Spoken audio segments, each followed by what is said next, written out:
There's one famous wicked person by the name of Aboulafia. Years ago, was a famous mumar. He used to be a religious Jew. Then he went off to there in the highest capacity, became a missionary against Jewish people, but not to Christianity. Missionary just against Judaism. He hated Judaism. There's some other Rashaim in the world that are similar to him, but he was in a higher capacity.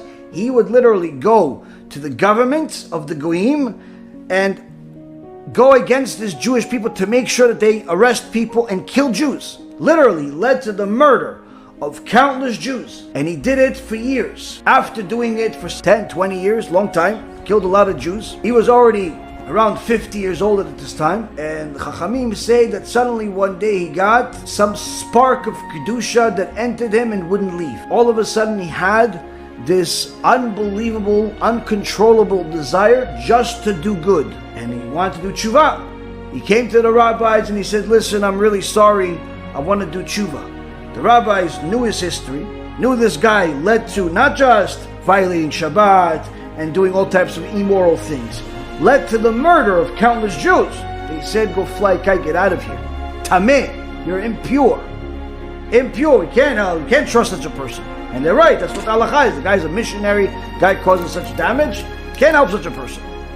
Kicked him out. He knew that there's nothing he could do in this place. He left the city, went to a different country. Went over there and went to the rabbi over there. He says, listen, I want to do Teshuvá, I want to do this, I want to be part of the community. So the rabbi starts asking about him. He says, sure, I'll help you. Oh yeah, of course. Baruch haba, this. Tell me a little bit about yourself. And the guy was honest. He says, listen, I made this crime and that crime and this crime and that crime. And this was a big Talmid Chacham. All of a sudden he becomes weak. He says, I can't help such a person. Get out of here. Out, I can't help you. And he kicked him out also. So this Aboulafia went home and started crying hysterical to HaKadosh Baruch Hu. He really wanted to do Teshuvah, which was unreal. So some type of schut avot, merit of his forefathers, or something happened here, obviously. It was a very unusual story. It's written in the Sefer. I learned from Rabbi Ephraim. And he wants to do serious Teshuvah, and he starts crying to HaKadosh Baruch Hu. And he says to HaKadosh Baruch Hu every single day for a year straight, Hashem, I'm not looking for you to put me in Gan Eden, give me a reward, get me out of Gehenom that I built for myself. I'm not looking for that. All I want is just for you to accept my apology, to accept my Teshuvah. That's it. Even if you still put me in Gehenom, even if I'm never going to see Gan Eden, even if I'm going to continue having a horrible life, as long as I know that eventually you're going to accept my Teshuvah, that's enough for me. Even if I'm going to go to Gehenom, I'm not going to Gan Eden, no reward for this. It's still, I'll be happy. Mamash got to a very high level, very unusual. And he did this every day with tears, Mamash tears of blood, every single day.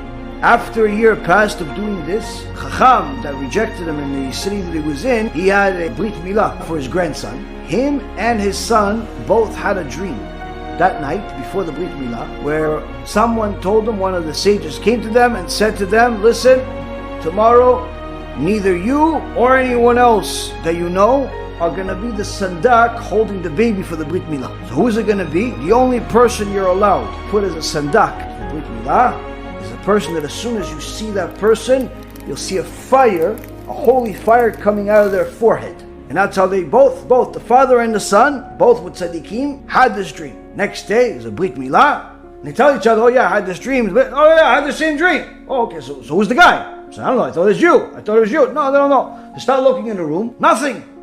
Now, as it would happen, invited the entire community to come to the Brit Milah. So this Aboulafia got an invitation, because they didn't know who he was. They didn't know his name or anything like that. He got an invitation to, that there was an event there. Like, not a personal invitation to come to Brit Milah, but there is a Brit Milah. The community should come. Okay, so he said, okay, so I'll go.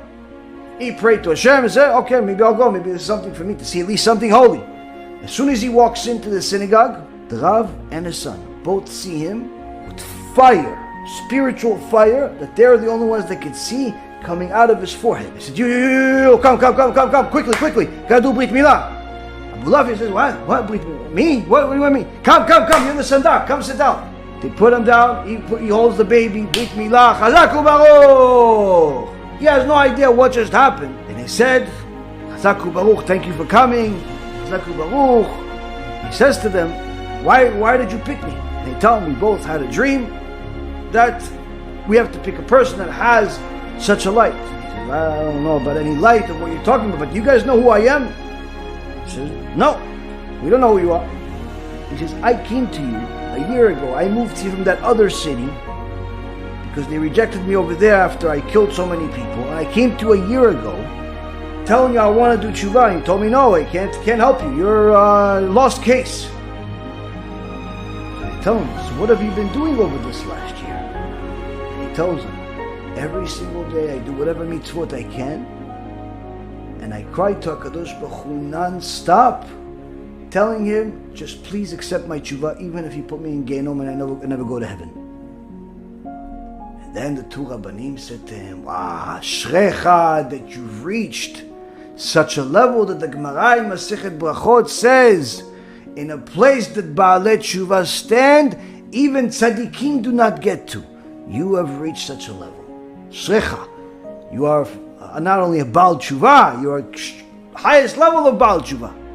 Obviously accepting to the Keilah, showing how Kadosh Baruch Hu accepts the Teshuvah, even though someone could be literally the worst person on planet Earth, to the point where Hashem says, I don't want your Teshuvah. This, the Gemara in Masechet Pesachim says, this is the only thing you are not allowed to listen to Hashem on.